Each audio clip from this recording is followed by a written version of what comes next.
बहुत पुरानी बात है। एक किसान था, उसके पास सैकड़ों एकड़ जमीन थी। किसान बूढ़ा हो चला था। उसका एक लड़का था, उसका नाम सुरेश था। एक दिन अचानक जमींदार की मृत्यु हो गई। अब सारी जमीन की देखभाल उसके लड़के सुरेश के ऊपर आ गई। लेकिन सुरेश को खेती बाड़ी और मेहनत करना अच्छा नहीं लगता था। वह जल्द ही बहुत अमीर बनना चाहता था। तभी किसी ने उसे पारस पत्थर के बारे में बतलाया। पारस पत्थर एक ऐसा पत्थर होता है जिसे किसी भी धातु से स्पर्श करने पर वह धातु सोना बन जाती है। सुरेश किसी भी कीमत पर पारस पत्थर पाना चाहता था। उसने पारस पत्थर ढूंढने का बहुत प्रयास किया, किंतु उसे पारस पत्थर कहीं नहीं मिला। पारस पत्थर के लिए उसने कई लोगों से संपर्क किया, किंतु वह पारस पत्थर पाने में असफल रहा। आसपास के ठगों को पता चल गया कि सुरेश किसी भी कीमत पर पारस पत्थर पाना चाहता है। ठगों ने पारस पत्थर का लालच देकर सुरेश से लाखों रुपये ठग लिए। ठगों के बाद सुरेश ढोंगी बाबाओं के जाल में फंस गया। ढोंगी बाबाओं ने भी सुरेश को लालच देकर बुत-सा पैसा ऐंठ लिया।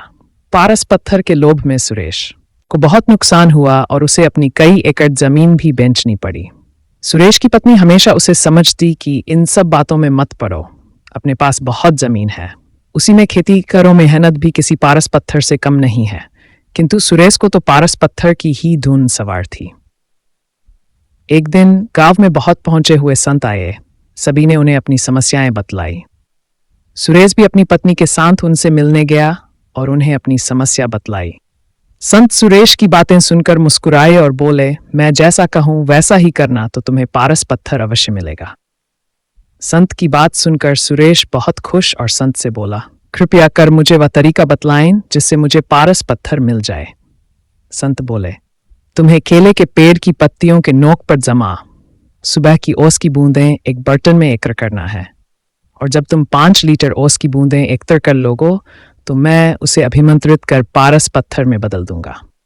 लेकिन याद रहे, ओस की बूंदों में तुम पानी मिलाकर धोखा देने का प्रयास करोगे तो तुम्हारी पूरी मेहनत पर पानी फिर जाएगा और ओस की बूंदें पारस पत्थर नहीं बन पाएंगी। यह काम बहुत कठिन था। सबसे पहले सुरेश ने अपनी कुछ जमीन पर केले के पेड़ लगाए। केले के पेड़ धीरे धीरे बढ़ रहे थे, किंतु इतने पेड़ों से वह ओस की सिर्फ कुछ ही बूंदें एकत्र कर पा रहा था।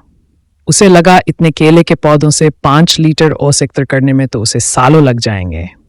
उसने फिर कुछ केले के पौधे और लगाए। इस तरह करते करते उसने अपनी लगभग पूरी जमीन पर केले के पेड़ लगा लिए। सुरेश अब इन केलों के पौधों को पानी देता और उनकी देखभाल करता था। 2 साल की अथक मेहनत के बाद सुरेश 5 लीटर ओस के बूंदे एकत्र कर पाया और अत्यधिक प्रसन्न होकर साधु महाराज के पास गया और उन्हें 5 लीटर ओस की बूंदों से भरा बर्तन देते हुए बोला, साधु महाराज, आपकी आज्ञा अनुसार मैंने 2 साल की अथक मेहनत के बाद ये 5 लीटर ओस की बूंदें एकत्र कर ली हैं। कृपया अब इन्हें पारस पत्थर में बदल दीजिए। साधु महाराज बोले, सुरेश, तुम्हारी मेहनत सराहनीय है। तुम्हें तुम्हारी मेहनत का फल अवश्य मिलेगा। कल जब तुम आओगे तो अपनी पत्नी को भी साथ लाना। सुरेश खुश होकर अपने घर चला गया और पत्नी को सारी बात बतलाई। दूसरे दिन दोनों पति पत्नी जल्दी उठकर नहा धोकर साधु के पास पहुंचे। साधु ने सुरेश को देखकर कहा, सुरेश, मैंने ओस की बूंदों को पारस पत्थर में बदलने के बहुत प्रयास किया, किंतु मैं उन्हें पारस पत्थर में नहीं बदल सका। यह सुनकर सुरेश बहुत उदास हुआ और साधु से बोला, आपके कहे अनुसार मैंने 2 साल अथक मेहनत करके 5 लीटर ओस की बूंदें एकत्र की, किंतु मेरी मेहनत बेकार गई। अपने भी दूसरे लोगों की तरह मुझसे झूठ बोला। सुरेश की बात सुनकर साधु बोले, बेटा, मेहनत कभी भी बेकार नहीं जाती। तुम्हारी पत्नी के हाथ में जो पोटरी है उसे खोलो। सुरेश ने उसकी पत्नी के हाथ में रखी पोटरी खोली तो देखकर दंग रह गया। उसमें सोने चांदी के आभूषण और कीमती रत्न थे। साधु बोले, सुरेश, ये तुम्हारी मेहनत का फल है जो किसी पारस पत्थर से कम नहीं है। सुरेश ने कहा, यह मेरी मेहनत का फल कैसे हुआ? साधु बोले, तुमने 2 साल से मेहनत करके जो केले के पौधे लगाए थे, 2 साल से उनमें फल भी लग रहे हैं, किंतु तुम्हारा पूरा ध्यान पारस पत्थर और ओस की बूंदों पर था और तुमने फलों पर ध्यान ही नहीं दिया, किंतु तुम्हारी पत्नी इन फलों को बाजार भिजवा दिया करती थी और ये सारे आभूषण और रत्न फलों की बिक्री से आए पैसों को बेचकर खरीदे हैं। सुरेश ने मुस्कुराते हुए उसकी पत्नी की तरफ देखा और बोला, तुम सही थी जो हमेशा कहती थी कि मेहनत से बड़ा कोई पारस पत्थर नहीं होता।